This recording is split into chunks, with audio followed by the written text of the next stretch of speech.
It takes a lot of funding to make this effort happen. You know, to get all the equipment, the reagents, the buffers. For those of you who work on in the lab regularly, you know that it takes a lot of supplies and equipment. This past year, Rivers Unlimited received a grant from Ohio EPA thanks to the grant writing skills of Mike and Lisa. And so that's covering a lot of what goes into the lab efforts, including a new fluorometer this year. And you'll hear more about what that measures and the data we're gathering in a little bit. Or if you look at the sheets in front of you, you'll be able to figure that out. So also, Hamilton County Soil and Water Conservation District has purchased a large incubator. It's helping us to gather reliable E. coli data and total coliform data, as well as we perform the factory, send the instruments off for factory calibrations. The Friends of the Great Miami received a grant from the Jimmy New Foundation for the purchase of a new autoclave, which is helping us sterilize our equipment, and that's thanks to John Kerr on that. Oxbow Incorporated has been a key partner in this effort for several years now. I don't know if John Seymour here. He's been a key collaborator with Oxbow. Chevron has provided some funding, as well as the Season Good Foundation. We're on the essentially Park District property, so they're partners. The Land Conservancy of Hamilton County, I want to recognize Claire and Roland as longtime supporters. Bob Mingus has certainly been a great supporter of this effort, as well as OKI and Bruce Kaler, OKI and Friends of the Great Miami. Howdy. Thank you.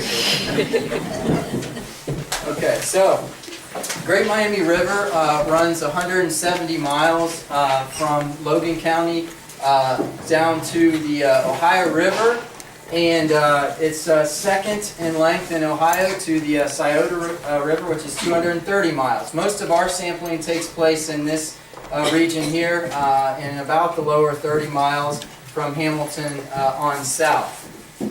And so why do we do this? Probably if I went around the room, all of you would have different reasons for why we could collect water quality monitoring data. But on the national scale, we are dealing with a dead zone in the Gulf of Mexico. Where does this dead zone come from? It comes from excessive nutrients, nitrogen and phosphorus, coming in to the Mississippi River basin from the Missouri River, Ohio River, and these nutrients, work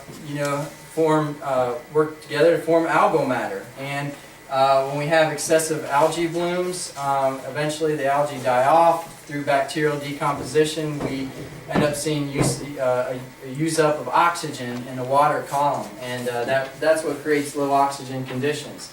And we see things like this in the Gulf of Mexico, excessive algal blooms. So you see the Mississippi River coming in here.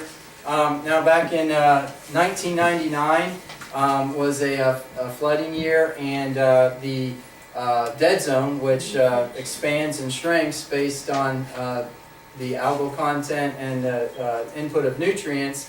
But this area was the size of all 10,000 lakes in Minnesota, so it's extremely expansive. So we got to get control of our nutrient issue.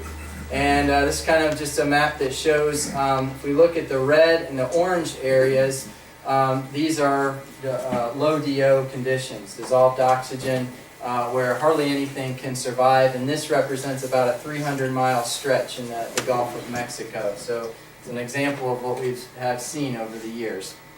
Now in this presentation, I want to kind of touch on some of the parameters that Mike is going to talk about, some of the ratings and that kind of thing. But one of the things that we've heard from you guys in the past is that you want to better understand where the thresholds are, and also what you can do to help improve water quality. So we're going to get into a little bit of that in the presentation. This is pH. How many of you here have a cup of coffee? I see a lot of you do. The pH of that cup of coffee is right around here, about 5. So you can see if we're discharging caffeine, a lot of coffee, pH 5 down the drain, it's making its way through either on-site systems or wastewater systems. There's not much that can survive in that pH. Mayfly and other insect larvae will not be present, and fish eggs cannot hatch. Now, and pH is essentially the acidity or the basicity down in this range, depending on the hydrogen ion content. And on the opposite end of the scale, a lot of our household cleaners are actually on the basic end. So a lot of our ammonia-based cleaners are above a pH of 11. Many of our, the liquid plumbers were down around 12, 14. So, whatever you're putting down the drain, as you can see here, pH of 11, it's lethal to fish. So, and on that note, we have a list on the table out front. There's a list of household alternative cleaners that you can take home, and you can start adopting some of those alternative cleaners as opposed to some of these more toxic cleaners. So you can see the optimal range for most organisms there, 6.5 to 8.5. Conductivity is a measure of the essentially the ionic content in the water, the ability to pass currents. As you can imagine, salt water is very conductive, but this map just shows background levels of conductivity in Ohio streams. And it's based on the mineral content in the rock that's being introduced into the stream system. So you can see here in southwest Ohio, if you look at the blue dot, we're in the 500 to 600 range of conductivity is what we're looking for. And you can see if you go to northern Ohio, the background levels are a little bit higher, and fish have been, and aquatic organisms are adapted to a bit higher level of conductivity. It's another thing we're measuring. Turbidity. Now most of the samples that we bring in the lab, we hope, look like this, and for the most part they do, in the 10 to 25 range. The US EPA recommendation is 10.4 NTU. This is primarily for trout and salmon streams, and as you can see, the source of the information, but the Minnesota criteria and many other states have turbidity criteria around 25 NTU. So, and what happens when you get excessive sediment loading, for example, that will elevate turbidity. And the organisms that you see here, these are indicative of high quality streams based on the aquatic organisms. Mayfly, caddisfly, stonefly, these organisms, their habitat gets filled with sediment, and they can't survive with higher turbidity.